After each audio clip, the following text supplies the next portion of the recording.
ఇవాళ మనం ధ్యానించబోయే వాక్యం టైటిల్ మెర్సిఫుల్ గాడ్, జాలిగల దేవుడు. మెర్సిఫుల్ గాడ్ మూల వాక్యం ధ్యానించుకుంటే మనకి విషయం అర్థమవుతుంది. తర్వాత వివరణలు బైబిల్ వివరణ చూద్దాం. యెషయా గ్రంథము 55వ అధ్యాయము 7వ వచనము. యెషయా గ్రంథము 55:7 చదువుతుంది. భక్తిహీనులు తమ మార్గమును విడువవలెను, దుష్టులు తమ తలంపులను మానవలెను. వారు యెహోవా వైపు తిరిగిన ఎడల ఆయన వారి యందు జాలిపడును. వారు మన దేవుని వైపు తిరిగిన ఎడల ఆయన బహుగా క్షమించును. ఎందుకు దేవుడు జాలి పడతాడనే వివరణ చెప్తున్నాడని మళ్ళీ చదవండి. అది భక్తిహీనులు తమ మార్గమును విడువవలెను. భక్తిహీనులు వాళ్ళ మార్గాలు విడవాలి. అన్గాడ్లీనెస్, భక్తిహీనత అనేది చాలా భయంకరమైనది. భ్రష్టత్వంలోనికి మనిషిని తీసుకుని వెళ్ళిపోతుంది. భక్తిహీనత అంటే ఏమిటి అంటే ప్రార్థనా జీవితం లేకపోవడం, వాక్యం చదవకపోవడం, దేవునికి దూరంగా ఉండడం భక్తిహీనత అంటది. ఇక్కడేమంటున్నాడంటే భక్తిహీనులు తమ మార్గమును విడాలి. దేవుడు చెప్తుంటాడు మనం విడకపోతే దేవుని తీర్పులు వేరేగా ఉంటాయి. భక్తిహీనులు తమ మార్గాలు విడాలి. దుష్టులు తమ తలంపులను మానవలెను. దుష్ట తలంపులు అంటే ఏంటండి? మనుషులు అలా కూర్చుంటారు కానీ ఏదేదో ఆలోచిస్తుంటారు. కొంతమంది ఎవడికి ఎలా గొడవలు పెట్టాలా, ఎవడు ఇల్లు తగలబెట్టాలా, ఎవడు డబ్బులు కొట్టియాలా అంటే పనికి మాలిన ఆలోచనలు, దుష్ట తలంపులు. ఒకటి భక్తిహీనత, రెండు దుష్ట తలంపులు. దుష్ట తలంపులు మానాలి. అంటే దుష్ట తలంపులు మీకు రావడంలోని నాకైతే అభ్యంతరం లేదు, మీకు రావచ్చు. కానీ ఎవడికి దుష్ట తలంపులు వస్తాడో వాడే పడైపోతాడు. ఈ రోగాలు ఎవడికి వస్తాయి తెలుసండి? దుష్ట తలంపులు ఎవడుకుంటే అడిగే రోగాలు వస్తాయి. నీకు ఎప్పుడైతే దుష్ట తలంపులు వచ్చాయి బీపీ వస్తుంది, దుష్ట తలంపులు వచ్చి అన్ని రోగాలు వస్తాయి. ప్రశాంతంగా ఆలోచించడం మనం నేర్చుకోవాలి. దుష్టత్వం అనే దానికి దూరంగా ఉండాలి, భక్తిహీనత అనే దానికి దూరంగా ఉండాలి. వారు యెహోవా వైపు తిరిగిన ఎడల ఆయన వారి యందు జాలిపడును. అంటే అర్థం ఏంటండి? దుష్టులను భక్తిహీనులు ఎవరి వైపు తిరగాలండి? దేవుడి వైపు తిరగాలి. అప్పుడు ఆయన మీ మీద జాలి పడతాడు. అది వాళ్ళ వాక్యం, జాలి గల దేవుడు. ఏంటి చాలాసార్లు మనుషులకి యాక్సిడెంట్లు అయిపోయి కాళ్ళు చేతులు ఇరిగిపోయి ఎవరి ఇంట్లో అర్థంగా చచ్చిపోతే వాళ్ళు ఏం ప్రార్థన చేస్తుంటారు, ఏమంటుంటారు తెలుసు? దేవుడు ఉంటే మాకు ఎందుకు ఇలా జరుగుతుంది, దేవుడు ఉంటే మాకు యాక్సిడెంట్ ఎందుకు అవుతుంది, దేవుడు ఉంటే వీడు ఎందుకు చచ్చిపోతాడు అంటారు. ఈ పనులు చేయరు వాళ్ళు. అంటే భక్తిహీనత వదలరు, దుష్టత్వం వదలరు. ఇవాళ మనుషులు ఏంటంటే వాళ్ళకి ఇష్టం వచ్చినట్టు వాళ్ళు జీవిస్తారు. కష్టం వచ్చినప్పుడు వాడికి దేవుడు జ్ఞాపకం వస్తుంది, ఎవరికైనా సరే. ఒక సామెత ఉంది ఏంటంటే, చేతులు కాలేక ఆకులు పట్టుకోవడం, చేతులు కాలేక ఆకులు పట్టుకోవడం, ఇంకా చేతులు కాలకముందే ఆకులు పట్టుకోవాలి. దెబ్బ తగలకముందే దేవుడి దగ్గర రావాలి. అండ్ దావీదు మహారాజు ఎలాంటి మాట అంటాడండి? నీ మొహమును నాకు చాటు చేయొద్దు అంటాడు. అంటే దేవుడు ఒకసారి తన మొహం చాటు చేసి నిన్నోడు కాపాడలేడండి భూమి మీద. యాక్సిడెంట్స్ ఎప్పుడవుతాయండి? దేవుడు నీతో లేనప్పుడు అవుతాయి. నీ రాకపోకలు ఎందు యెహోవా నీకు తోడుగా ఉంటాడు. ఎప్పుడైతే తోడుగా లేదో నీకు యాక్సిడెంట్ అవుతుంది. ఎప్పుడైతే దేవుడు నిన్ను వదిలేసాడో రోగాలు నీ మీదకి వస్తాయి. కనుక భక్తిహీనత వదలాలి, దుష్టత్వం వదలాలి. అప్పుడు దేవుడు జాలి పడతాడు. తర్వాత వారు మన దేవుని వైపు తిరిగిన ఎడల ఆయన బహుగా క్షమించును. దేవుడి వైపు తిరిగితే క్షమాపణ అనేది దొరుకుతుందండి. ఏమంటే ఇక్కడ ఉన్న వాళ్ళందరూ గమనించుకోండి. లాస్ట్ టైం ఒక మెసేజ్ చెప్పాను, అంటే భూమి మీదే మన ఫలాలు పొందుతామని చెప్పాను. ఎవడైనా సరే నీతిమంతుడు భూమి మీద ఫలాలు పొందుతాడు, భక్తిహీనులు పాపులు మరణిష్టంగా పొందుతారు. అవి పొందకుండా ఉండాలంటే నువ్వు ఎవరి వైపు దేవుని వైపు తిరగాలి. ఒక దేవుడి దగ్గరే నీకు క్షమాపణ దొరుకుతుంది, ఒక దేవుడి దగ్గర నీకు రక్షణ దొరుకుతుంది. ఇక్కడ కూర్చున్న వాళ్ళందరూ, నా మైక్ వింటున్న వాళ్ళందరూ జాగ్రత్తగా ఆలోచించండి. నేనందరూ చెడ్డవాడంటే నువ్వు చెడ్డవాడు అయిపోవు. అలాగే నిన్నందరూ మంచోడంటే మంచోడు కూడా నువ్వు అయిపోవు. నీ కార్యాలు నీ వెనకాతలు వస్తుంటాయి అంతే. ఏంటి మనకి చాలామంది చూసి అనిపిస్తుంది వీడికి ఏం జరగట్లేదు, అంత దుర్మార్గంగా చూసాడు, బాగానే ఉన్నాడు అనుకుంటారు. కానీ బైబిల్ గ్రంథంలో వివరణలు ఉన్నాయి. ఏంటంటే కొంతమంది పాపాలు ముందుగా నడుస్తాయి, కొంతమంది పాపాలు వెనకన వస్తాయి. ముందుగా నడిచినోడికి ఏంటంటే చిన్న దెబ్బ తగిలి మారడానికి ఛాన్స్, వెనకనే వచ్చినోడికి ఏంటంటే ఆడు ఒకేసారి బలిభద్రంగా నాశనం అయిపోతాడు. ఎన్ని మార్లు గద్దించిన వినవాడు మరి తిరిగి లేకుండా హఠాత్తుగా నాశనం, అంటే వాడికి తెలియని గడిలో నాశనం అయిపోతాడు వాడు. కనుక ఇదేంటంటే దేవుడు మన మీద జాలి పడతాడు ఎప్పుడంటే ఆయన వైపు తిరిగినప్పుడు. దేవుడు మన మీద జాలి పడతాడు ఎప్పుడంటే భక్తిహీనత వదిలేసినప్పుడు. దేవుడు మన మీద జాలి పడతాడు ఎప్పుడంటే దుష్ట తలంపులు వదిలేసినప్పుడు. అండి భక్తులు ఏంటంటారంటేనండి, start your day with prayer అంటారు.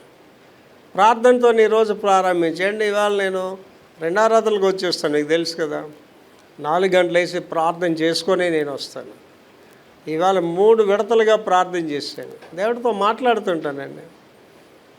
దేవుడితో మాట్లాడిన తర్వాతే నా రోజు ప్రారంభిస్తాను.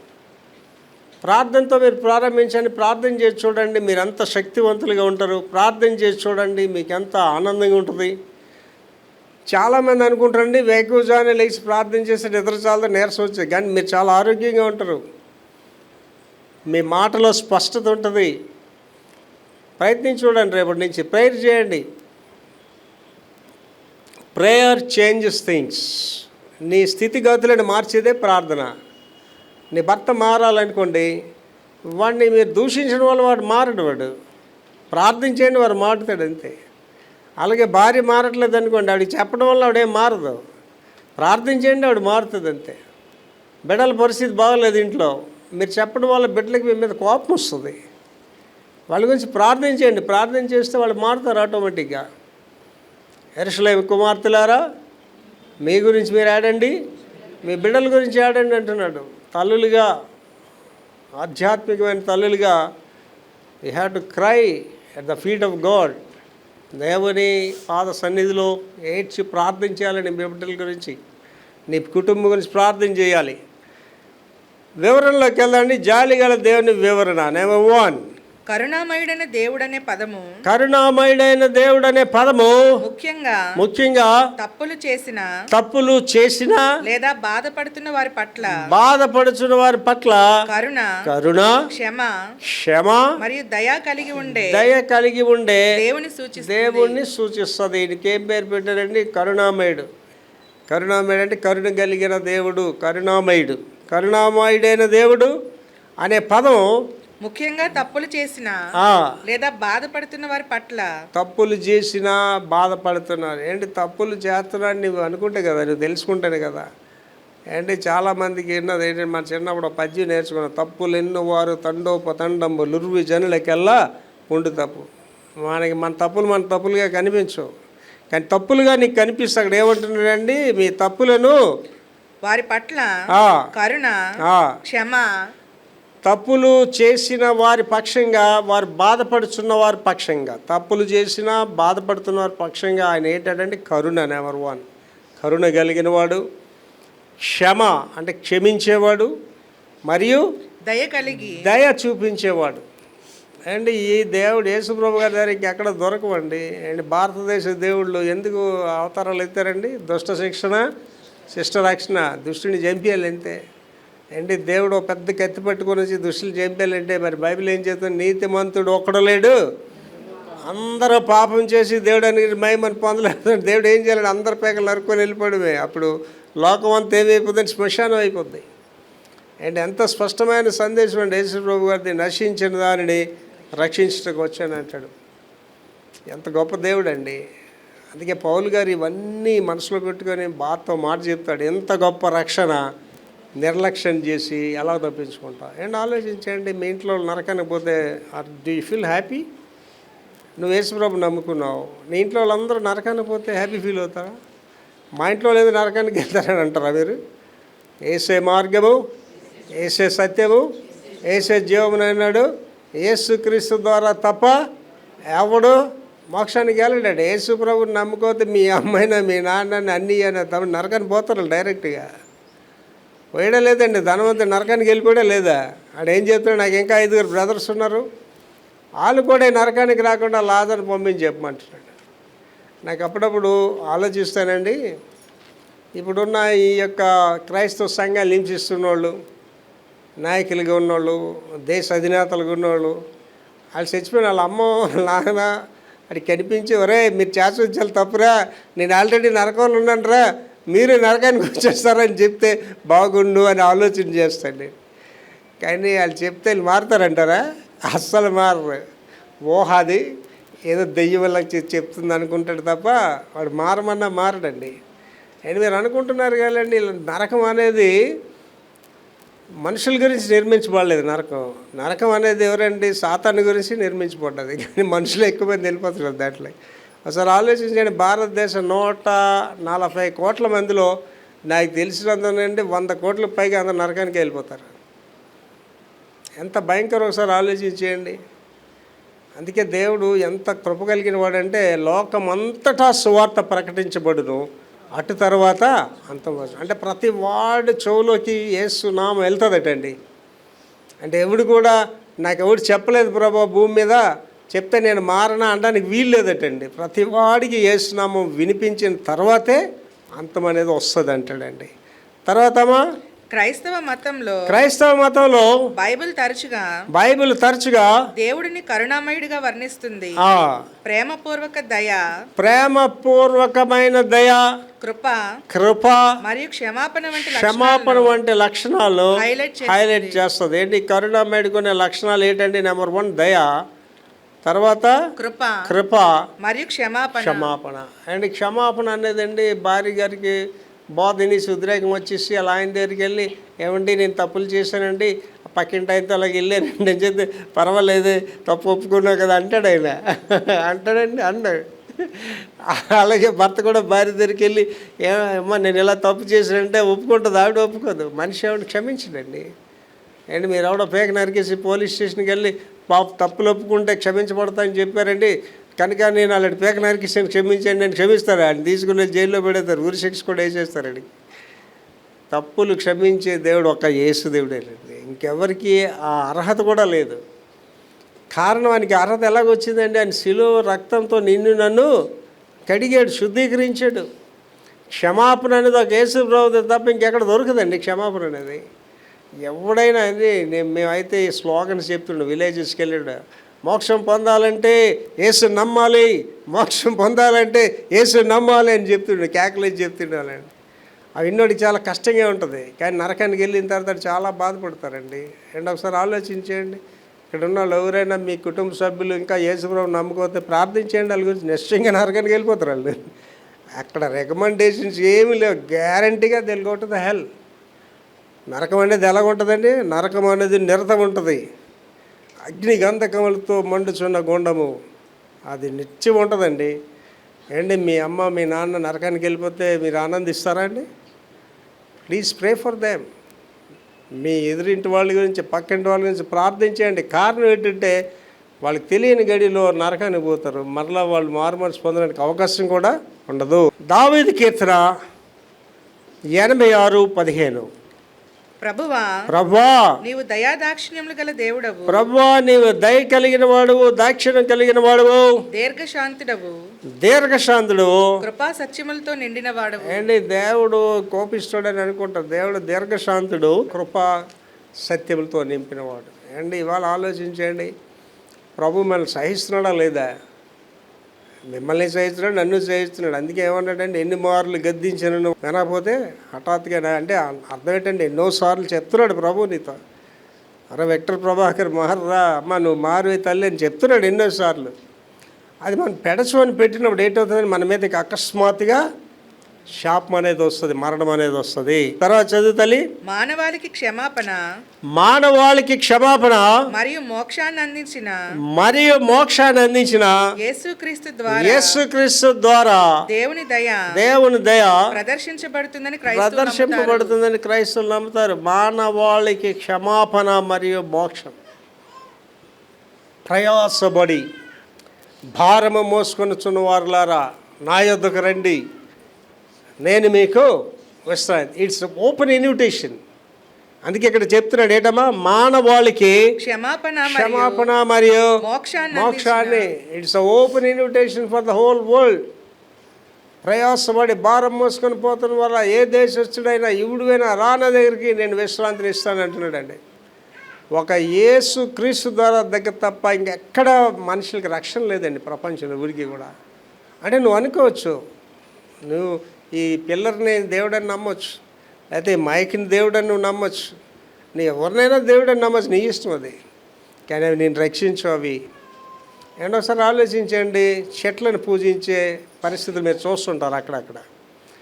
ఆ చెట్టుకి దేవుడు నోరిచ్చి చెట్టు నువ్వు మాట్లాడు అన్నాడు అనుకోండి, ఆ చెట్టు ఏమంటుంది, మరి పిచ్చోళ్ళారా నన్ను పూజిస్తున్నారెట్రా, నన్ను సృష్టించిన సృష్టికర్తని పూజించండి అంటాడు. అండ్ ఇప్పుడు రాళ్ళను పూజిస్తున్నారు, రాళ్ళకి మాట్లాడే అనుకోండి, రాళ్ళ మాట్లాడితే ఏం చేస్తారండి అప్పుడు వీళ్ళు? రాయి నేను దేవుడు ఎందుకే అనరా, దేవుడు నమ్ముకుంటారా అని రాయి మాట్లాడితే ఎంత ఎదుగాలంగా ఉంటుందో ఆలోచన చేయండి. కనుక ఈ రోమా పత్రికలో ఇవన్నీ తెలియజేస్తాడు. సృష్టికర్తను విడిచి సృష్టిని ఆరాధన చేస్తున్నాడు, పక్షుల రూపంలో జంతువుల రూపంలో దేవుని ఆరాధన చేస్తున్నాడు అంటాడు. పౌలు గారు చాలా బాధపడుతూ రాస్తాడు రోమా పత్రిక మొదటి అధ్యాయాలు ఇవన్నీ ఉంటాయి వివరణలో. మతాలలో సాధారణ ఇతివృత్తాలు, నెంబర్ 1 దేవుని దయ క్షమాపణ దయ మరియు కరుణతో ముడిపడి ఉంటుంది. దేవుని దయ అంటే క్షమించే దేవుడు. క్షమిస్తేనే మీరు దేవుడి దగ్గరికి వెళ్ళగలరు, లేకపోతే వెళ్ళలేమండి. నేను ఉదయకాలం లేచి ఏడ్చి ప్రార్థన చేస్తున్నాను, ప్రభువా నేను చాలా పనికిమాలలో జీవించాను ప్రభా మీరు నన్ను క్షమించకపోతే నేను మీ దగ్గరికి రాలేను ప్రభా మీరు నన్ను క్షమించకపోతే మీ పేరు కూడా ఉచ్చరించలేను ప్రభా మీలాంటి పనికి మళ్ళీ ఏంటి, చాలా జాగ్రత్తగా ఆలోచించండి. పౌలు గారు ఏమంటున్నాడండి, ప్రధాన పాపినైన నన్ను అంటాడు మహానుభావుడు పౌలు గారు. కొత్త నిబంధనలో యేసు ప్రభు గారి తర్వాత అటువంటి పర్సనాలిటీ పౌలు గారు. ఆయన ఏమంటారు, ప్రధాన పాపి నువ్వు నేను ఎక్కడ ఉన్నావండి. నరుని హృదయాలోచనలు బాల్యం నుండి కేవలం చెడువి. అంటే మనం అనుకుంటాం నేను మంచివాడిని అని అనుకుంటా, but you are not good. నీతిమంతుడు ఒక్కడో లేడని చెప్తున్నాడు. ఉదయకాలంలో ఏడ్చి ప్రార్థన చేస్తున్నాడండి, ప్రభా నీ సేవ చేయాలనేది ఆశ. అండ్ ఇవాళ పెద్ద పెద్ద సేవకులకి కోట్ల రూపాయలు ఉన్నాయి, దర్శనం లేదు వాడి దర్శనం ఏంటంటే ఇంకా డబ్బు సంపాదించాలి, ఇంకా 100 ఎకరాలు కొనాలి, ఇంకా డబ్బు సంపాదించాలని ఆలోచన తప్ప సేవ చేయాలని ఆలోచన లేదు వాడికి ఉన్న డబ్బుతో ప్రపంచానికి సువార్త ప్రకటించవచ్చు, ప్రపంచానికే. కానీ వాళ్ళు ఏం చేస్తున్నారు, లిమిటెడ్ అయిపోయారు, దే బికమ్ లిమిటెడ్. ఇంకా డబ్బు ఎలా సంపాదించాలి, కోట్లు మూలుగుతున్నాయి, అయినా సరే ఇంకా డబ్బులు అడుగుతున్నాడు ప్రజల్ని. ఆలోచన చేసుకోండి. ఇవాళ కారణం ఏంటంటే ఆ సేవకుడు మనోనేత్రాలకి ఏంటొచ్చిందండి, అంధకారం వచ్చేసింది. యెహోవా దేవత వాడికి అంధకారం కలిగించింది. అండి దైవసేవకుడు ఎలాగ ఉండాలండి, దైవసేవకుడు అనేవాడు ఏంటి, ఇవాళ కూడా మెసేజ్ మీకు ఇస్తున్నానండి, వారం అంతా దీని గురించి సిద్ధపడి ఉంటాను. శనివారం నాడు దాన్ని అలాగ హోంవర్క్ చేస్తాను. అండి నాకు తెలిసిన ఒక పాస్టర్ గారు ఉండేవాడు, శనివారం రాత్రులంతా తిరిగి ఎక్కడో వచ్చేవాడు. ఒకరోజు ఆయన ప్రసంగం చేస్తూ పడిపోయాడు ఈ పులిపిట్ మీద. ఏరంటే రాత్రి 2 గంటలకు వచ్చాడు ఎక్కడికో తిరిగి. నేను చాలాసార్లు చెప్పాను, సార్ ఇది కరెక్ట్ కాదు పాస్టర్ గారు, ఒకరోజు దేవుడు మిమ్మల్ని మొత్తే పరిస్థితి వస్తుందని చెప్పాను. దైవ సేవకుడు ఎలాగ ఉండాలండి, దున్ని విత్తనాలు వేయాలి. వాక్యం ఎక్కడ వచ్చి ప్రసంగాలు ఎవడైనా చేస్తాయి. గాడిది మాట్లాడింది కదా సేవకుడితో, యేసుప్రభు గారు ఏంటన్నారు, మీరు కాకపోతే రాళ్ళు దేవుడిని స్తుతిస్తాడు. వాక్యం చేపించిన వాళ్ళు అందరూ దైవ సేవకులు కాదు. వాక్యం ఎక్కడి నుంచి రావాలండి, నీ జీవితంలోంచి రావాలి, నీ హృదయంలోంచి రావాలి. ఇంగ్లీష్లో మాట చెప్తారు ఏంటంటే ప్రీచ్ వాట్ యు ప్రాక్టీస్ అంటారు. ఆ పాస్టర్ గారు ఎలాగ అంతమైపోయాడు తెలుసండి, కోవిడ్లో భయంకరంగా చచ్చాడండి, చాలా భయంకరంగా. అని ఎవరో అనామకులు వాడు సమాధి చేశారు. దైవ సేవకుడు మరి ఎంత బాధాకరం అండి. మీకు చాలా వరకు తెలిసి ఉంటుంది, కోవిడ్లో చాలామంది పాస్టర్లు తెచ్చారు. నేను మొన్న దినాన్ని ఒక స్మారకూడానికి వెళ్ళాను. నేను ఎక్కడికి వెళ్ళి ఇలాగే మాట్లాడతాను, మీకు తెలుసు కదా. నేను చెప్పాను, బీపీ ఉన్నాడు ఎవడో వాక్యం చెప్పడానికి అర్హుడు కాదు, రోగాలు ఉన్నవాడు వాక్యం చెప్పడానికి అసలు అర్హుడు కాదని చెప్పాను. అందరు పాస్టర్లు ఒక 50 మంది పాస్టర్లు వచ్చారు. అందులో లాస్ట్ పాస్టర్ వచ్చాడు చెప్తాడు, అయ్యగారు పెద్దయ్య గారు చెప్పారు బీపీ ఉంటే ప్రసంగం చేయొద్దని. నాకు బీపీ ఉంది, షుగర్ ఉంది, అన్ని రోగాలు ఉన్నాయి, బోనస్గా 4 సార్లు స్టంట్లు కూడా వేసారు. ఇప్పుడు నేను వాక్యం చెప్పాలా వద్దని అడుగుతాడు. ఎవరికి చెప్పాలి, ఆయన ప్రభువుని అడగాలి చెప్పాలా వద్దని. నేనే చెప్తాను చెప్పొద్దు. అండ్ ఆలోచించండి, యేసు ప్రభు కేజీస్కెళ్ళి నేను కేజీస్కెళ్తే ఆయన ఎందుకు నేను పూజించాలండి యేసు ప్రభుగా? ఆయన యేసు ప్రభుగా పూజించాల్సిన అవసరం నాకు లేదు. నేను రోగాలతో పడి మీరు రోగాలతో పడి నాకు ప్రసంగం చేసే అర్హత కూడా నాకు ఇక్కడ ఉండదు. దైవజనుడు అనేవాడు ఏంటంటే సాక్ష్యం కలిగి ఉండాలండి. దైవజనుడు తన గృహమును బహుగా ఏలువాడై ఉండాలి. ఇవాళ దైవ సేవకుల కుటుంబాలు ఎక్కువ పాడైపోవడానికి కారణం ఏంటంటే డెవిల్స్ లాంటి భార్యలు దొరుకుతారు. నేను చెప్పాను పాస్టర్ల భార్యలు సాతాను యొక్క దోతలనే చెప్పేసింది. పాస్టర్ని ఎవడో కాదు హింసించి, సాతాను పని లేదు అసలు పాస్టర్తో. చూసుకోరా నీ భార్యతోనే చూసుకోరా అంటాడు. ఇవాళ పాస్టర్లను ఎలా పాడు చేస్తారంటే, ఆడేమో వచ్చి బంగారాలు వద్దని చెప్తే వీడు ఒంటి నిండా బంగారం ఉండాలి పాస్టర్. ఆడేమో ఆస్తులు వద్దంటే వీడికి ఆస్తులు ఉండాలి. అంటే వీడు ఎలా కూడబెట్టుకోవాలనే ఆలోచన చేస్తుంటాం. అంటే లోతు భార్య గురించి అనేకమైన వివరణలు ఉంటాయి. ఒక వివరణ ఏంటంటే వెనక తెర చూడొద్దు, వెనక తెరచండి అటు చూసిందా లేదా. ఆ వివరణలు ఏం చేస్తారంటే ఆ ఆస్తులన్నీ పోయాయి, ఇవన్నీ ఓడమేనా అని చూసింది అని అంటారు. అండ్ మనసు అంతా ఎక్కడ ఉంటుందండి? నీ ధనం ఎక్కడ ఉంటుందో నీ హృదయం అక్కడే ఉంటుంది. ఇవాళ సేవకుల పరిస్థితి కూడా ఎంత భ్రష్టతలు ఉందంటే, పాయనీర్ మిషనరీస్ అని ఈ సేవకుల గురించి నేను రాశాను, పుస్తకం రాశాను. ఆ రోజు సేవకులు ఐశ్వర్యం వదులుకొని, అంతస్తులు వదులుకొని, డబ్బు వదులుకొని దేవుని సేవకు వచ్చారు. ఇవాళ సేవకులు దేనికి వస్తున్నారండి? డబ్బు సంపాదించుకోవడానికి వస్తున్నారు. ఇలా ఒక సిండికేట్గా తయారయ్యారు. ఆంధ్ర రాష్ట్రంలో ఉన్నారు, వీళ్ళు తెలంగాణలో ఉన్నారు. ఈ డబ్బులు ఉన్న పాస్టర్లు అందరూ సిండికేట్. వాళ్ళు కూర్చొని ఏంటి మాట్లాడుకుంటారంటే, ఎంత సంపాదించారా నువ్వు? ఉంది సార్, ఒక 250 ఎకరాలు సంపాదించాను సార్. బ్యాంకులో మొత్తం అంతా చూసుకుంటూ 150 కోట్లు ఉంటాయి అంతే సార్. అంతేనా? నేను 500 దాటిస్తాను అంటుంటాడు. ఒకడు సర్వలోకము సంపాదించుకొని తన ప్రాణం పోగొట్టుకుంటే ఏం ప్రయోజనం అనే చిన్న లాజిక్ మిస్ అవుతారండి వీళ్ళందరూ కూడా. అంటే నేను బాగా ఎరిగినైనా 40 ఎకరాలు పెట్టి పెద్ద గార్డెన్ అన్నీ చేసాడు. ఒకరోజు నేను వెళ్ళాను అది అని, నీకు ఇక్కడ ఒక 40 ఎకరాలు కొనేస్తానండి. ఏం చేయాలరా 40 ఎకరాలతో అడిగాను. ఆ తర్వాత వెళ్ళిపోయాడు ఎక్కడికి, పైకి. ఆ 40 ఎకరాలు అంటే తెలియండి ఏంటి, వాళ్ళు పెద్ద సోకాళ్ళు ప్రేచర్స్ ఉన్నారండి, కోట్లు సార్, కోట్లు ఎడితే వెళ్తాయండి. ప్రతి వాడు అన్నీ వదిలేసి వెళ్ళిపోవాలండి, ఏది మనతో రాదండి. నేను ఇవాళ అదే ప్రార్థన చేస్తాను, ఉదయం లేచి ప్రార్థన చేస్తాను, ప్రభువా నేను సేవ గురించి అడుగుతున్నాను తప్ప నాకేం అవసరం లేదు ప్రభువా, నేను మీ దగ్గరకు వచ్చేయడానికి రెడీగా ఉన్నాను. నా ఆశ ఏంటంటే భారతదేశం అంతా వెళ్ళాలి, భారతదేశంలో పాస్టర్లందరికీ సువార్త చెప్పాలి. పాస్టర్లకి అదేంటండి అయ్యారు పాస్టర్లకు సువార్త చెప్పాలంటారంటే చెప్పాలి. ఇప్పుడు వాళ్ళకి పాస్టర్లు ఎలా తయారండి ఇవాళ ఇతర మతాలు విమర్శించడం, సంఘానికి ఆలే సమస్యలు తెస్తున్నారు. నాకు పాస్టర్లకు చెప్పాలి, నేను ఇండియా అంతా వెళ్ళాలి, ప్రతి బిగ్ సిటీస్లో పాస్టర్స్ కాన్ఫరెన్స్ కండక్ట్ చేయాలి, వాళ్ళకి చెప్పాలి, అరే ఇతర మతాలు విమర్శించకండి రా, ఏసై ప్రేమ గురించి చెప్పండి రా, ఏసై మీకు ఏంటి చెప్పాడు అది చెప్పండి రా అని చెప్పాలని. నా ఆశ ఏంటంటే భారతదేశం అంతా ఉజ్జింపబడాలి, దేవుడు నన్ను ఇంకా బలపరిస్తే భారతదేశం అంతా సంఘాలు కట్టాలనేది ఆశ నాకు. ప్రభా దర్శనం లేదు ప్రభా, వీళ్ళ దగ్గర కోట్లు ఉన్నాయి, ఎవరికి దర్శనం లేదు, పడుకున్నారు హ్యాపీగా వాళ్ళు. ప్రభా నాకు దర్శనం ఉంది ప్రభా, నాకు సహాయం చేయండి ప్రభా అని అడుగుతున్నానండి. అయితే దేవుడు అడగగానే నీకే సహాయాలు చేసాడు, నాకు చేసాడండి. దేవుడు తన కాలంలో తన చిత్తానుసారంగా కార్యాలు చేస్తాడు. దానికి ఇంగ్లీష్లో మంచి మాట ఉంటుంది, God is always on time. దేవుడి దగ్గర అలక్ష్యం ఉండదు, ఆలస్యం ఉండదు తప్ప అలక్ష్యం ఉండదు. నీకు ఆయన ఇస్తానన్నది చేస్తానన్నది నీ జీవితంలో చేసి తీరుతాడంతే.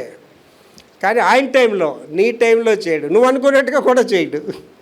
చెప్పాడు ప్రవక్త ద్వారా చెప్పాడు కదా, నా తలంపులు మీ తలంపులు వంటివి కావు, నా మార్గములు మీ మార్గాలు వంటివి. అంటే మనం చిన్నది ఆలోచిస్తామండి, చాలా చిన్నది ఆలోచిస్తాం.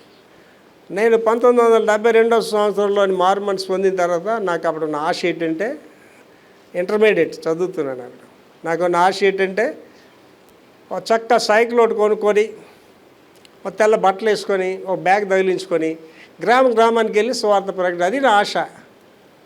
కానీ దేవుడు నన్ను దానికి ఒప్పుకోలేదండి. దేవుడు నన్ను చదివించాడు, 21 సంవత్సరాలు చదివి, ఎందుకు ప్రభు చదువు అని అడిగా. 21 సంవత్సరాలు చదివించిన తర్వాత నాకు చక్కగా ₹1,00,000 జీతం వస్తుందని టైం దేవుడు అది వదిలేసి పైకి రామన్నాడు. ప్రభు ఏం చేస్తాను ప్రభు, 6 నెలలు టీ తాగడానికి కూడా డబ్బులు ఉండే కాదు, చాలా బాధపడేవాడిని. ప్రభు ఏంటి ప్రభు ఈ బాధ అని చెప్పాను. అప్పుడు దేవుడు చెప్పాడు, అమెరికా దేశం వెళ్ళరా అని చెప్పాడు. అంటే దేవుడు తన టైంలోనే కార్యాలు చేస్తాడు. అండ్ ఇవాళ చాలామందికి ఒక ప్రశ్నలు ఉంటాయి, పాస్టర్ గారు ఎప్పటి నుంచో చెప్తున్నారు, రామా టాకీస్ అని ఎప్పటి నుంచో చెప్తున్నారు, పెద్ద ఎప్పుడవుతాయి? మా అమ్మాయి చిన్న పిల్లప్పుడు గుడికి వచ్చాం, మా అమ్మాయికి పెళ్ళి అయిపోయింది, మా అమ్మాయి కూతురు కూడా ఇప్పుడు పెద్ద అయిపోయింది, ఎప్పుడు జరుగుతాయో ప్రశ్న ఉంటుంది. దేవుడు తన పనులు తన కాలంలోనే చేస్తాడు. యోసేపు ఎప్పుడు కలలు కన్నాడు, ఎప్పుడే నెరవేరేవి. కళలు కనగానే నెరవేరిపోలేదు యోసేపుకి. కళలు కనిన తర్వాత గుంటలో పొడిచి తీసుకెళ్ళి, ఆ తర్వాత పొతీఫర్ ఇంట్లోకి వెళ్ళాడు, అక్కడి నుంచి జైలుకి వెళ్ళిపోయాడు. కొన్ని సంవత్సరాల తర్వాత యోసేపు కళలన్నీ దేవుడు నెరవేర్చాడండి. ఇవాళ నేను ఉదయకాలం లేచి అదే ప్రార్థన చేస్తున్నాను. ప్రభువా, మీరు తప్ప నాకు ఎవరు లేరు, నాకు యేసుప్రభు తప్ప ఎవరు లేరండి, మనుషులు ఎవరు లేరు. ఐఎమ్ స్ట్రగ్లింగ్ అలోన్, ఒంటరిగానే పరిగెడుతున్నా, ఒంటరిగానే పోరాడుతున్నా. దేవుని కార్యాలు అనేవి తన కాలం అని చేస్తాడు. కనికరము గల దేవుడు. ప్రొవర్బ్స్ 28:13, సామెతలు 28:13. అతిక్రమములను దాచిపెట్టువాడు వర్ధిల్లడు, అతిక్రమములను దాచిపెట్టువాడు వర్ధిల్లడు, వాటిని ఒప్పుకొని విడిచిపెట్టువాడు పొందును. అండ్ అతిక్రమములు అంటేనండి, నువ్వు చేస్తున్న పనికిమాలి పనులు, నీచ కార్యాలు అన్నీ ఏడ్ చేయమంటున్నాడండి. వాటిని విడిచిపెట్టాలి, లేకపోతే అవి నిన్నే పాడు చేస్తాయండి. అండి ఎవడు పాపము వాడినే పట్టుకుంటాడు, ఎవడ దోషం వాడినే నాశనం చేస్తాడు. నువ్వు రోగ పీడితుడు అయ్యండి, మా ఆవిడ వల్ల వస్తున్నాయి ఇవన్నీ రోగాలండి, మీ ఆవిడ వల్ల నీకెందుకు వస్తాయి రోగాలు? భార్యలు కూడా చాలామంది అదే, మా ఆయన వల్లే నాకు రోగాలు వస్తున్నాయండి. మీ ఆయన వల్ల నీకు రావు, నీ భార్య వల్ల నీకు రావు. ఎవడ చేసిన కర్మ వాడే అనుభవించాలి, ఎవడ చేసిన పాపాల శిక్ష వాడే అనుభవించాలి. అదే చేతుడు అతిక్రమలు దాచిపెట్టి వాడు వర్ధిల్లడు. వర్ధిల్లాలి అంటే నీ అతిక్రమాలు దేవుడి దగ్గర ఒప్పుకోవాలండి. నేను చిన్న పిల్లలకి ఏడ్చి ప్రార్థన చేస్తానండి. ఎవరికైనా బాధ కలిగి నాకు ఇవాళ చేసే ప్రార్థన ఏంటంటే, ప్రభువా, నేను ఎవడు ఆత్మీయ జీవితానికి ఆటంకంగా ఉండకూడదు, ఎవరు ఆశీర్వాదాలు కూడా నేను ఆటంకంగా ఉండకూడదంట.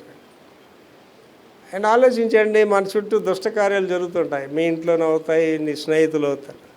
దానికి అక్కడ చక్కని మాట చెప్పాడు, ఏంటంటే వాక్యం, దుష్టుల్ని చూసి నువ్వు వ్యసన పడద్దు. దేవుని భయం లేని మనుషుల భయంలో చూసి ఏం బాధపడక, వాళ్ళ గోతిని వాళ్ళే తవ్వుకుంటున్నారు, వాళ్ళ అంతానికి వాళ్ళే పరిగెడుతున్నారు, వాళ్ళ గురించి వరియవలసిన పని లేదు. నువ్వు ఈ స్థితి నీకు ఎప్పుడు వస్తుంది? నీ ప్రార్థనా జీవితంలో ఉండేటప్పుడు, దేవునితో నడిచినప్పుడు వచ్చే స్థితిగతులు అవి. అతిక్రమాలు దాచిపెట్టువాడు వర్ధిల్లడు, వాటిని ఒప్పుకొని విడిచిపెట్టువాడు పొందును. నువ్వు అతిక్రమాలు చేస్తున్నావు అంటేనే కదా ఒప్పుకుంటావు. నేను కరెక్ట్గా ఉన్నానంటే ఒప్పుకుంటావా? ఒప్పుకోవడానికి ఏముంటుంది నీ దగ్గర? I mister perfect, I missus perfect అంటే అప్పుడు ఒప్పుకోవడానికి ఏమి లేవు అక్కడ. కనుక తప్పు తెలుసుకోవడం అనేది చాలా ఇంపార్టెంట్. అప్పుడు ఏంటి వస్తుంది అంటే కనికరం వస్తుంది అంటాడు. కీడు చేయని దేవుడు, God will never harm anybody అండి. కీడు చేయని దేవుడు. యోనా 3:10. ఈ నినెవే వారు తమ చెడు నడతలను మానుకొనగా వారు చేయుచున్న క్రియలను దేవుడు చూచి పశ్చాత్తాప్తుడై వారికి చేయుదునని తాను మాట ఇచ్చిన కీడు చేయక మానెను. యోనా గారిని వెళ్ళమని చెప్పాడు దేవుడు. అరే యోనా, అక్కడికి వెళ్ళి ఈ ప్రవచనం చెప్పరా అన్నాడు. ఏంటి, సేవకులేమో అమాయకులేం కాదు, ఎవడు జాగ్రత్తని చూసుకుంటాడు. ఆమోస్ గారు దేవుడు పిలిచాడు. ఆమోసు ఆ ఉత్తర యెరూషలేముకి వెళ్ళి ప్రవచనం చెప్పిరా అన్నాడు. థ్యాంక్స్ గాడ్, నేను వెళ్ళి చెప్పేస్తాను అన్నాడా? అదే దేవుడికి ఏంటి చెప్తున్నాడండి, సాకులు చెప్తాడు. ఏంటి, మోషేకి దేవుడు వెళ్ళి చెప్పాడు, మోషే నువ్వు ఇశ్రాయేల్ అంటే, అబ్బాయి నేను వెళ్ళను ప్రభా, మాట్లాడు సరిగ్గా రాదు, నేను నెత్తుండే అని చెప్పాడు. అది రియల్ కాజ్ కాదు, అది సరైన కారణం కాదు. అంటే ఎందుకు వచ్చి అక్కడ ఉన్నాడు మిద్యాన్ దగ్గర, ఒక నచ్చి చేసి వచ్చి ఉన్నాడు అక్కడ. నేను మళ్ళీ కానీ అక్కడికి వెళ్తే మళ్ళీ నా కేసు తిరగతోడి నాకు ఉరిశిక్ష చేసేస్తారని భయం మోషేకి. అర్థమైందండి. ఆమోస్ గారికి వెళ్ళి, ఆమోసు ఉత్తర యెరూషలేముకి వెళ్ళి ప్రవచనం చెప్పిరంటే ఆయన ఏమంటున్నాడండి, నేను ప్రవక్తను కాదు, ప్రవక్తల వంశంలో నుంచి కూడా వచ్చిన వాడు కాదంటాడు. అమ్మ ఎంత మంచిగా చెప్తున్నాడు, సిన్సియర్గా చెప్తున్నాడు అనుకుంటాం కదా, అది కాదు అక్కడ అసలు కదా. ఇది చెప్పమని ప్రవచనం ఏంటంటే, ఆ ఉత్తర యెరూషలేములో చాలా అన్యాయాలు జరుగుతున్నాయి, పేదవాళ్ళు హింసిస్తున్నారు, పేదవాళ్ళు ధనం బేగబట్టేస్తున్నారు వాళ్ళు. ఆ పేదవాడి ధనం నా సన్నిధిలో రోదన చేసి కేకలేస్తుంది, ఇళ్ళకి చెప్పరా, చెప్పు వాళ్ళకి. అంటేనండి వీళ్ళు చెప్పేస్తాడు పరిగెట్టుకుని వెళ్ళి ఏంటి ఆ వేళ ఈ వేళ కూడా వ్యాపారస్తుల దగ్గర ఎవరు ఉంటారండి? బాడీ గార్డ్స్, బౌన్సర్స్, గోండాలు ఉంటారు. వీళ్ళు చెప్పేస్తాడు దైవశాఖడు. అది ఆయన చెప్పేది. అంటే భయం అనమాట, వెళ్ళడానికి భయం. చూడండి ఇక్కడ ఏమంటాడు, కీడు చేయని దేవుడు. నినివేవారు వాళ్ళు ఏంటంటే పనికిమాల స్థితిలో జీవిస్తున్నారు. నినివేవారు వెళ్ళి చెప్పరా అంటే ఏమన్నా పరిగెట్టుకు వెళ్ళి చెప్పేస్తాడా? అమ్మో దేవుడు అలాగే చెప్తాడు కానీ ఆడికి వెళ్తే నన్ను కొట్టేస్తారు. అంటే నార్త్ ఇండియాకి వెళ్ళి సువార్త ప్రకటించమంటే ఎవడన్నా పరిగెట్టి వెళ్ళి చెప్పేస్తాడు ఎవడైనా? ఇక్కడ సౌత్ ఇండియాలో ఇప్పుడు మాట్లాడుతున్నాడు ఎవడైనా నార్త్ ఇండియాకి వెళ్ళి ఒక విలేజ్ సువార్త చెప్పమని చెప్తాడా? చెప్పడు. ఎందుకంటే అక్కడికి వెళ్తే కొట్టేస్తారు, చంపేస్తారు కూడా. భయం. కానీ ఇక్కడ జరిగిన సంగతి ఏంటండి? చదవమ్మా. ఈ నినివేవారు ఆ నినివేవారు తమ చెడు నడతలను మానుకొనగా, ఎప్పుడైతే యోనా వెళ్ళి ప్రకటించాడో వాళ్ళు వెంటనే చెడు నడతలు మానుకొని వారు చేయించిన క్రియలను దేవుడు చూచి, ఆ క్రియలు దేవుడు చూస్తున్నాడు. ఈ తప్పు మానేశారు, రిపెంట్ అయ్యారని దేవుడు చూసి పశ్చాత్తప్తుడై దేవుడు ఏంటంటే పశ్చాత్తాపుడై వారికి చేయుదునని తాను మాట ఇచ్చిన కీడును చేయక మానెను. అండి దేవుడు అంత కృప కలిగిన వాడు అంటేనండి, నేను పాపిని నువ్వు ఒప్పుకుంటే క్షమించే దేవుడు అండి. అంటే ఇక్కడ ఉన్న వాళ్ళు చెప్తున్నానండి, నా మాటలు మీకు కష్టంగా ఉంటాయి, నా మైకులు ఏంటంటే ప్రపంచానికి కష్టంగా ఉంటాయి. నువ్వు రోగ పీడితురాలు ఉన్నావంటే, నువ్వు రోగ పీడితుడు ఉన్నావంటే నీ పాపములు నేను ఇంకా వెంటాడుతున్నా తెలుసుకోండి. నీ పాపమే నీకు రోగంగా పరిగణిస్తుంది. నా మాటలు కాదండి. దురాశ గర్భం ధరించి పాపము కరును, పాపము పరిపక్వమై మరణానికి గంటది. నేనేం తప్పు చేశాను నీ రోగాలు నన్ను ఇలా వెంటాడుతున్నాయి? నేనేం తప్పు చేశాను నీ రోగాలు? ఏం తప్పు చేశాండి? ఏంటి ఆ వేళ వాడిని కప్పు తీసి అని కిందకి దించారు నలుగురు. ఎవరిని? పక్షవాయు గెలవండి. వాళ్ళు ఏంటి ఆశిస్తారండి? అరే నీ రోగం పోయిందిరా, నీ పరిపతికి వెళ్ళిపోరని ఆశిస్తారు. కానీ యేసుప్రభు గారు ఏం చెప్పారండి? నీ పాపములు క్షమించబడినాయి, నీ పరిపెత్తుకుని వెళ్ళిపోండి. అక్కడ మనవడో మనవరాలు చిన్నాన్న కొడుకులు పెదనాన్న కొడుకులు ఉంటే ఏంటంటారు? ఏటవా నువ్వు ఏటనుకుంటున్నావు? యేసు మా తాత పాపాలు చేశాడా? నువ్వు చూసావా? అడుగుతారు, అడగరండి. ఇవాళ వచ్చి ఎవడని మీ అమ్మని పాపంటే ఒప్పుకుంటావా? మీ ఆయన్ని పాపంటే ఒప్పుకుంటా, నీ భార్యని పాపంటే ఒప్పుకుంటా. కానీ ఆడి దేనివల్ల వచ్చిందంటే ఆడికి ఆ పక్షవాతం పాపాల వల్లే వచ్చాయి. ఆయన యేసుప్రభు గారు చెప్తారు, మోగవైన చెవిటి దెయ్యం ఆయన వదిలిసి వెళ్ళిపో అంటాడు. దెయ్యాల వల్ల ఆడికి ఆ రోగాలు వచ్చాయి. కనుక రోగులు ఏంటంటే మారు మనసు పొందాలి. That's very important thing. చదవమా. నినివే వారు వలె మానాలి. చదువుతలే. ఈ నినివేవారు తమ చెడు నడతలు మానుకొనగా వారు చేయించిన క్రియలను దేవుడు చూచి, దేవుడు చూస్తాడండి. ఏంటి ఇవాళ ఆలోచించండి, నేను మీ ఇద్దరు మంచి వాళ్ళకి నటించవచ్చు. అండ్ గుడికి రాగానే అందరూ సీతాకోచిలికలు అయిపోరా? Praise Lord brother, praise Lord sister, hallelujah, స్తోత్రం అంటారు. వీళ్ళు అసలు కథ ఎక్కడ ఉంటుందండి? ఊర్లో ఉంటుంది. వారం అంతా శనివారం వరకు వీళ్ళు అసలు స్టోరీలు ఉంటాయి. వీళ్ళు చేసే నీచ నిత్కృష్టమైన కార్యాలన్నీ ఈ శనివారం వరకు జరుగుతాయి. అండ్ దానికి నేను ఏంటంటానంటే రూపాంతరము పొందిడి అని ఉంటుంది బైబిల్లో అన్నమాట. రూపాంతరం అంటే మనిషి రూపం మారిపోయి. ఏంటంటే దానికి బాగా ఎరిగింది గొంగళి పురుగు. గొంగళి పురుగు ఏంటంటే సీతాకోచిలికి అయిపోద్ది. మళ్ళీ గొంగళి పురుగు అవుతుంది. అది వచ్చే పనికి మళ్ళీ సీతాకోచిలు. నేనా పాస్ట్ గారు గుళ్ళో సీతాకోచిలక ఇంటిద్దరు గొంగళి పురుగు, గుళ్ళో సీతాకోచిలక ఇంటి అంటే బతుకంతా ఇలా మారిపోతుంటారు అంతే. ఒకసారి కాదు వీళ్ళ జీవితంలో. గుళ్ళోకి రాగానే సీతాకోచిలుకలు అయిపోతారు. వీళ్ళు అసలు కథ ఎక్కడ ఉంటుందండి? వారం అంతా వీళ్ళు అసలు స్టోరీలు వేరేగా ఉంటాయి. గొంగళి పురుగులో జీవిస్తారు. కనుక ఏంటంటే దేవుడు చూస్తాడు. God will watches. మన అమ్మ నాన్నలకి తెలియకపోవచ్చు మన గురించి, నా గురించి మీకు తెలియకపోవచ్చు, భర్త గురించి భార్యకి తెలియకపోవచ్చు, భార్య చేస్తున్న పనులు భర్తకి తెలియకపోవచ్చు. కానీ నిన్ను నన్ను అందరిని చూసే దేవుడికి మాత్రం ఇవన్నీ కూడా తెలుసు. అండ్ అంతే కదా, ఆ పైన ఉన్న యేసు తప్పక చూస్తాడు. దానిని బట్టే నీకు ప్రతిఫలాలు వస్తాయి. కనుక ఏమంటున్నాడు? దేవుడు చూశాడు, పశ్చాత్తాప్తుడై వారికి చేయుదునని తాను మాట ఇచ్చిన కీడు చేయక మానెను. సరే, వెంటనే వాళ్ళు కీడు అంతటిని తీసి పడేసాడు, వాళ్ళ పాపాలు క్షమించేశాడండి. That is the God. ప్రభు ఏమంటున్నాడంటే తన యుద్ధకు వచ్చు వారిని ఎంత మాత్రము అండి. దేవుడు క్షమించలేని పాపం అయితే ఉండదండి. దేవుడు క్షమించలేని పాపం ఎవరి దగ్గర ఉండదండి. అంటే నా దగ్గర చాలామంది కేసులు తీసుకొస్తారు, వాళ్ళ ఇంటి గొడవలు అన్నీ చెప్తారు, అమ్మాయి గురించి చెప్తారు. వాళ్ళు అనుకుంటారట పాస్టర్ గారు ఈ అమ్మాయిని గద్దించేస్తారు, కొట్టేస్తారు అనుకుంటారట. అవన్నీ వినిన తర్వాత చెప్తా, అమ్మ నీకంటే నేను చాలా అల్లరి చేశాను, దేవుడు నన్ను క్షమించాడు, నిన్ను కూడా క్షమిస్తాడని చెప్తాను. వాళ్ళ ఇంట్లో వాళ్ళు ఆశ్చర్యపోతారు, ఇలా చెప్తున్నారు ఏంటి పాస్టర్ గారు ఏంటంటే ఆ యొక్క వ్యభిచారంలో పట్టుబడిన స్త్రీ దగ్గరికి వెళ్ళినప్పుడు యేసుప్రభు గారు ఏం చెప్పారంటే, మీలో ఎవడు పాపం చేయలేదో ఆడ ముందు రాయి వేయమన్నాడండి. ఎవడ నేసాడండి? ఎవడేయలేదు. కనుకండి నీతిమంతుడు ఒక్కడు లేడనేది సత్యం అండి. That is the truth. అంటే నువ్వు వ్యభిచారం చేయకపోవచ్చు, నీ కోపమే పాపం, నువ్వు ఇతరులని తోలనాడమే పాపం. ఈడేం పాపం చేశాడండి? పరిశీలి చేసిన పాపం ఏంటి? ఈ శంకర్ వలె నేను పాపిని కానందుకు వందనాలు ప్రభు అంటే అది వాడిని తోలనాడాడు అంతే. God counted it as a sin. ఆదాము వాళ్ళు ఏం పాపం చేసినట్టు వాడిని హత్య చేయలేదు, వాళ్ళు ఆదాము వాళ్ళు వాడిని దొంగతనం చేయలేదు. ఏం చేశారండి? ఆజ్ఞని అతిక్రమించాడు.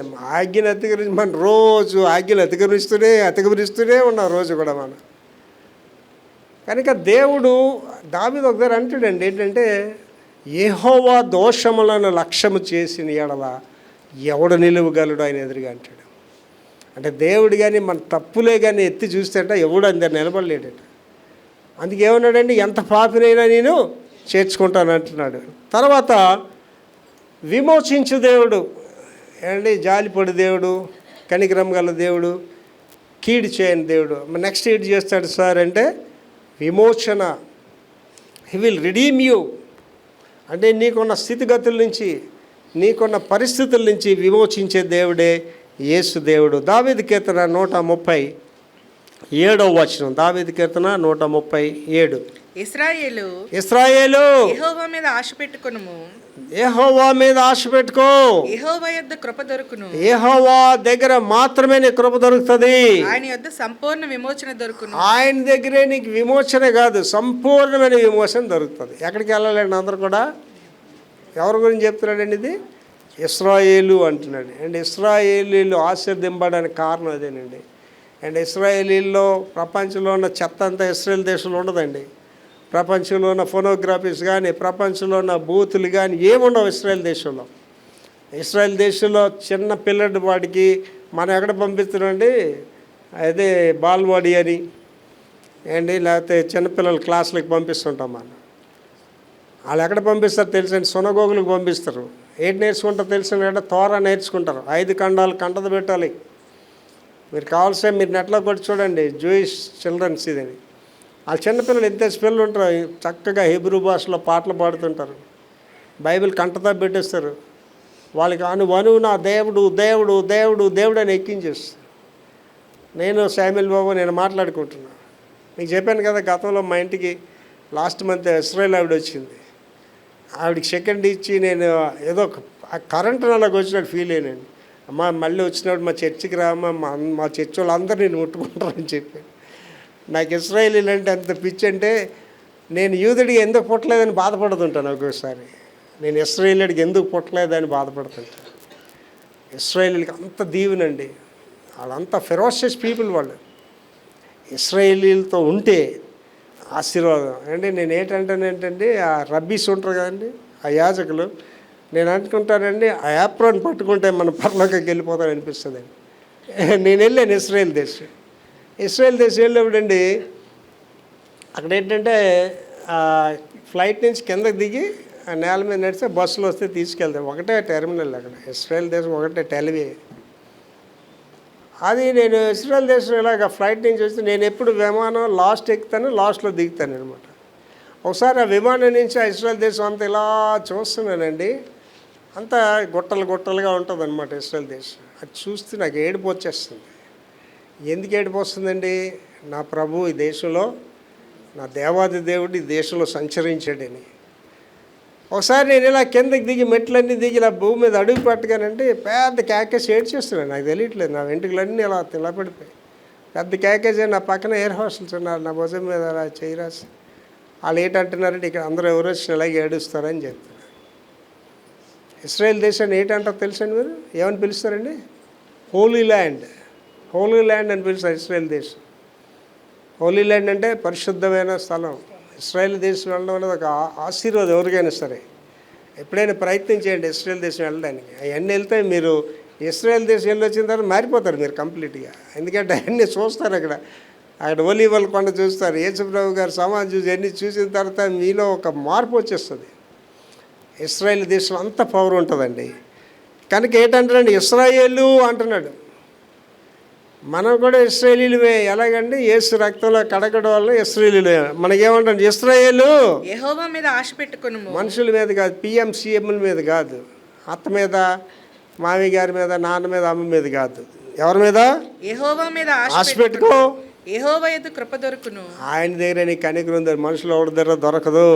ఆయన యొద్ద సంపూర్ణ విమోచన దొరుకును. విమోచన కూడా ఎలా దొరుకుతుంది అంటే దేవుడి దగ్గర సంపూర్ణం. ఏంటి, నా వరకు నేను చేస్తాను, ఇవి నేను అనుభవిస్తున్నాను నా జీవితంలో. మనుషులు ఎవరు నాతో లేడండి, మనుషులు ఎవరు నాతో లేరు. నేను ప్రారంభించిన జీవాలకు ఎవడు నాతో లేరు. నేను ఒంటరిగానే పోరాడుతుంటా. ఒంటరి అండి. అండ్ యాకోబు జీవితం ఒకరోజు చెప్తాను మీకు. యాకోబు ఒంటరిగా ఎంత కష్టపడ్డాడు, ఎన్ని బాధలు పడ్డాడో యాకోబు జీవితం ఒకసారి వివరిస్తాను మీకు. లాస్ట్ అని నిబంధన చేయి దేవుడు. ఇది చాలా ఇంపార్టెంట్ అండి. God will make the covenant with us. మనతో ఒక నిబంధన చేసుకుంటాడండి. ఏంటి, ఈ బాధ కానీ మీకు కరెక్ట్గా ఎక్కితే మీకు అమ్మ నాన్న ఎవరు ఉండరండి మీ మైండ్లో. దేవుడు అని వచ్చేస్తుంది మీకు. నిబంధన ఏం చేస్తున్నాడు చూడండి. యెషయా 54:10 చెప్తున్నాడు. యెషయా 54:10. పర్వతములు తొలగిపోయినను, పర్వతములు తొలగిపోయినను, మెట్టలు తత్తరిల్లును, నా కృప నిన్ను విడిచిపోదు, సమాధాన విషయమైన నా నిబంధన తొలగిపోదు అని నీ యందు జాలిపడి యెహోవా సెలవిచ్చుచున్నాడు. మళ్ళీ చదువుతలే. పర్వతాలు తొలగిపోతాయి. ఏంటి ఆలోచించండి, మనం చూసిన పర్వతాలు ఉండవు. ఇవాళ మీరు గమనిస్తున్నారు లేదా, ప్రపంచం అంతా వరదలు బీభత్సం, తుఫానుల బీభత్సం, భయంకరమైన భూకంపాలు జరుగుతున్నాయి ప్రపంచంలో. ఇవన్నీ దేనికంటే ప్రభువు రాకడానికి సిద్ధపడుతున్నారు. వందల మంది చచ్చిపోతున్నారండి, వేల మంది చచ్చిపోతున్నారు. ఏంటవుతుందండి, పర్వతాలు కదిలిపోతున్నాయి, పర్వతాలు కరిగిపోతున్నాయి, భూకంపాలు వస్తున్నాయి, పర్వతాలు లోపలికి పోతున్నాయి, భూమిలోనికి వెళ్ళిపోతున్నాయి. అదే చెప్తున్నాడు, పర్వతములు తొలగిపోయినా మెట్టలు తత్తరిల్లి. పర్వతాలకి దిక్కు లేకపోతే మెట్టలకి ఏముంటుందండి, తత్తరిల్లినా విడిచిపోదు. ఇవన్నీ జరుగుతున్న దేవుని కృప విడిచిపోదు అండి. నా వరకు నాకు అనిపిస్తుంటుందండి, ఇవన్నీ చూస్తుంటాను న్యూస్లో, ఇవన్నీ కూడా. ఏంటి, నువ్వు రోడ్ల మీదకి వెళ్ళిపోయి పెద్ద పని అంటుకుంటున్నావు ఏంటి? It's not a big job. ఆ పాలస్తీనా దేశం చూడండి, ఆ ప్రజలు నాకు చూస్తే ఎంత బాధపడతాను. నేను నా BBC న్యూస్ చూస్తే చాలా బాధపడతాను. చక్కకుంటారండి పాలస్తీన్, చాలా అందమైన వాళ్ళు. ఆడపిల్లలకి తిండి లేదు, తిండి లేక చచ్చిపోతున్నారు అక్కడ. చిన్నపిల్లలకి తిండి లేదు, తిండి లేక చచ్చిపోతున్నారు. అంటే బహు భయంకరంగా ఉందండి ప్రపంచ పరిస్థితి, చాలా భయంకరంగా ఉంది. ఇక్కడ ఏమంటున్నాడంటే, నా కృప నిన్ను విడిచిపోదు. ఏంటి, ఇవన్నీ చూస్తుంటే నాకు అనిపిస్తుంది. ఏంటో ఒకసారి ఆలోచించండి, కూర్చొని మీరు ఎంత చక్కగా ఇంట్లో ఉండి చక్కగా ఏటి కావాలో తీరి చక్కగా మీకు కావాల్సిన దుస్తులు వేసుకొని ఎంత హ్యాపీగా ఉన్నామండి మనం, ఎంత హ్యాపీగా ఉన్నాం. వాళ్ళు చూస్తాడు, ఒకసారి చూడండి, న్యూస్ చూడండి, ఇవన్నీ కూడా వాళ్ళు ఎంత బాధపడుతున్నారు. వాళ్ళు ఆకలి చావులు, భయంకరంగా చచ్చిపోతుంది, పిల్లలు చచ్చిపోతున్నారు. వాళ్ళకి మందులు ఇవ్వడానికి మందులు లేవు, హాస్పిటల్స్ లేవు, అంతా శ్మశాన భూమిలాగా అయిపోయింది అది. కనుక దేవుని కృప మనతో ఉంటేనే మనం జీవిస్తామండి. ఏంటి, దేవుడు ఇలాంటి పరిస్థితుల్లో మనకు సహాయం చేస్తాడా అని ఒక క్వశ్చన్ వస్తుంది. దావీదు గారిని ఎదురైతే చంపేద్దామని ఎవరు వెంటాడుతున్నాడండి? సౌలు రాజు వెంటాడుతున్నాడు. ఇప్పుడు దావీదు గారికి అక్కడ ఏంటి కావాలి? ఫుడ్ కావాలి, ఏదో బట్టలయో కావాలి. దేవుడు ఎవరిని ఏర్పాటు చేశాడు తెలుసండి?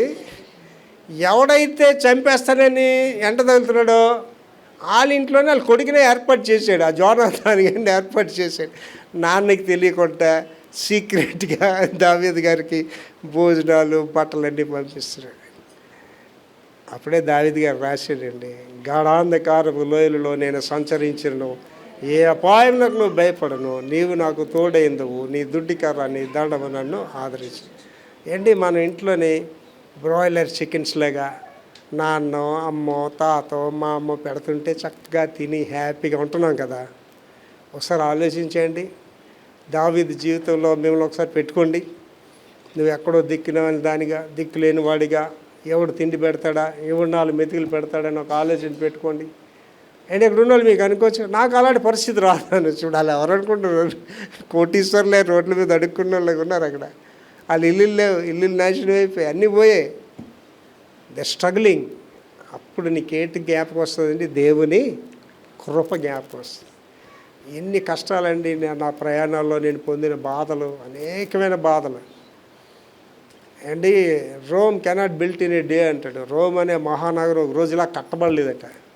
అండ్ వెక్టర్ ప్రభాకర్ అని వాడు ఒక రోజుకి ఇలాగ అయిపోలేదండి. ఎన్ని కష్టాలు పడ్డా, ఎన్ని బాధలు పడ్డాను, తిరస్కారాలు, తృణీకారాలు. ఈ బాధ అంతా పడుతుంటే ఇంట్లో వాళ్ళే మన మీద కలబడ్డా, అన్నదమ్ములే నన్ను నాశనం చేయాలని ప్రయత్నాలు చేయడం. అండ్ ఇశ్రాయేలీలకి అటువంటి స్థితి అక్కడ కలిగిందండి. ఎజ్రా నెహెమియాల కాలంలో కలిగింది. వాళ్ళు ఏం చేస్తున్నారండి? యెరూషలేం ప్రాకార గోడ కడుతున్నారు, ప్లస్ బల్లి డాలు పట్టుకొని ఉన్నారు. శత్రువు వస్తే యుద్ధానికి వెళ్తున్నారు, శత్రువు రాకపోతే గోడ కడుతున్నారు. నా పరిస్థితి అంతే. నేను అలాగే ఎన్నో కష్టాలు పడ్డానండి. అయితే పాస్టర్ గారు ఈయన కష్టాలు పడ్డారు కదా, ఇవాళ సుఖంగా ఉన్నారంటే అబ్బే, దేవుడు అంత ప్రేమ కలిగిన వాడు అంతే. వారు తమ ప్రయాసములు మాని విశ్రాంతిలో ఎంత కృప మనకి దేవుడు ఇచ్చాడు. అంటే తుది శ్వాస వరకు కష్టాలు పడుతూనే ఉండరా, కష్టాలు పడుతూనే ఉండమ్మా అన్నారు. అదేంటి ప్రభువా, కష్టాల గురించే పుట్టామంటే మళ్ళీ ఏం చెప్తున్నారండి? శ్రమ ఓర్పు, ఓర్పు పరీక్ష, పరీక్ష నిరీక్షణ కలిగి చేయనని శ్రమలు అందే మీరు ఆనందించండి అంటారు. నాకు మొన్నటి దినాన్ని ఓ పెద్ద బిషప్ గారు ఫోన్ చేశారు. ఏంటి పాస్టర్ గారు, మీది పెద్ద చర్చ్ కదా, మీరందరూ కూడా పెద్ద ధర్నాలు చేయండి, క్రైస్తవులకి మీరు అవేర్నెస్ చెప్పండి, పోలీస్ కంప్లైంట్లు ఏమని చెప్పండి, చర్చిల మీదకి వస్తే పోలీస్ కంప్లైంట్ ఏమని చెప్పండి, చర్చిల మీద దాడులు చేస్తుంటే, సువార్తను దాడులు చేస్తే అడ్డుకోమని చెప్పండి, దాని చట్టం ఎలా చెప్తున్నారు, చట్టం ఎలా చెప్తున్నారు. అన్నీ అయిపోయింది సార్, అది అయిపోయిందని. సార్, అపోజిట్ పౌలు తమ మార్గంలోకి వెళ్తుంటే దేవుడు ఆయన ఎన్కౌంటర్ చేశాడు సార్, ఆయన మారాడు సార్. అప్పుడు అననీయ అనే సేవకుడికి ఎవరే వెళ్ళి ఆడికి ప్రార్థించారు. ఆడికి కళ్ళు కనిపించలేదంటే, ప్రభు ఆడి కళ్ళు ఇలా కనిపించగానే ముందు నన్నే తీసుకెళ్ళి జైలు వేసేస్తాడు ప్రభువాడు, ఆడు చాలా దుర్మార్గుడు ప్రభువాడు, ఆడు యెరూషలేములో సంఘాన్ని పాడు చేశాడు ప్రభు, ఆడు దమస్కులో సంఘాన్ని పాడు చేయడానికి వస్తే ఆడి గురించి వెళ్ళి ప్రార్థన చేయమంటున్నాడు. అప్పుడు ఏం చెప్పాడండి దేవుడు? అననీయ, ఇతడు నా నామమున ఎన్ని శ్రమలు పడాలో తెలియజేస్తాడు. పాస్టర్ పని ఏంటండి? శ్రమలు పడ్డానికి వస్తున్నాడు అనమాట. దేవుని సేవకుడు అంటే అర్థం ఏంటండి? శ్రమలు పడ్డానికి వస్తున్నాడు అనమాట. అందులో మనకి ఆదరణ, ఓరట ఏంటంటే శ్రమ, ఓర్పు, ఓర్పు పరీక్ష, పరీక్ష నిరీక్షణ కలిగి చేయనని. శ్రమలు ఏందండి? అరే బ్రదర్, శ్రమల్లోనే ఆనందించరా.